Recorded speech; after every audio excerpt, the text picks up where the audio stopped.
The realization that all was lost had forced the masses from their terraces and high-rise castles to the battlefield of the streets to flee. The army protecting them had been called back to the capital to attempt one final stand against the rams, the reanimated corpses of those infected by the virus that had swept across the planet. The creatures were unrelenting. They had no purpose but to infect, to spread the virus. A bite, a scratch, a drop of blood. It was the beginning and the end. Oversized rats picked at the corpses strewn throughout the streets.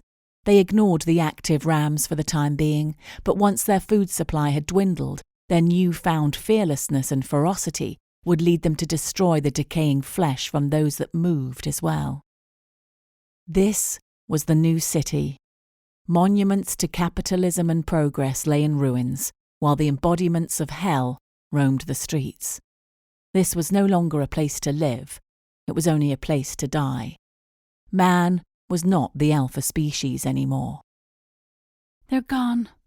We've lost them," whispered the girl to the silent figure next to her. "We're safe now." They remained crouched in the doorway behind a battered shopping trolley. The bottom part of the door had been kicked in, the safety glass no match for looters desperate to steal the last packet of cigarettes, the last lighter, the last anything. "Come on, let's go in. It can't be any worse than out here." The man stayed silent. He followed the girl through the hole in the door. Enough light came through the filthy windows to reveal the ransacked shelving and trashed fittings. Not a place for commerce anymore, but a place for safety, even if just for a few hours. The rams wouldn't look for them in here, not without good cause. "What's wrong?" she asked her companion.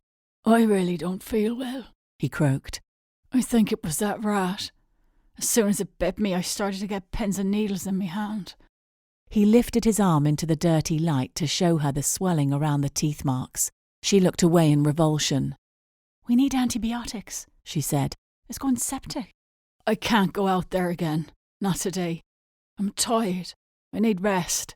His throat was getting drier by the second. "I need a drink." The girl pulled a bottle of cola from her shoulder bag. "Go steady with it. That's all we've got left." The man unscrewed the top. Each turn was an effort. He took a drink and handed it back to her. "We'll stay here tonight and then find a pharmacy first thing in the morning. Do you want something to eat?" she asked, rifling through her bag once again. "No. I want to close my eyes for a while," he replied and curled up in a fetal position with his back to the sweet counter.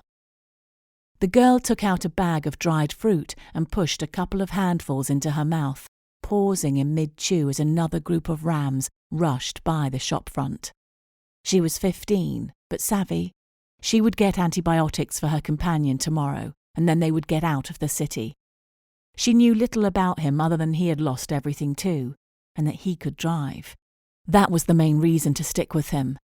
If they could find a working car on the outskirts of town, they could escape this nightmare. She sat for 3 hours watching the street. Then the fear and trauma caught up with her. She looked across at her companion in the fading light. She was used to the white noise of terror now, and her brain gradually convinced her she was as safe in the corner of this newsagent as she was anywhere. She listened to the sound of her breathing and allowed its hypnotic rhythm to carry her into sleep. She woke with a start.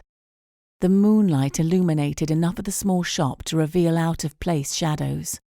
The silhouette of her companion was no longer visible against the sweet counter, and there was a figure standing at the window looking in.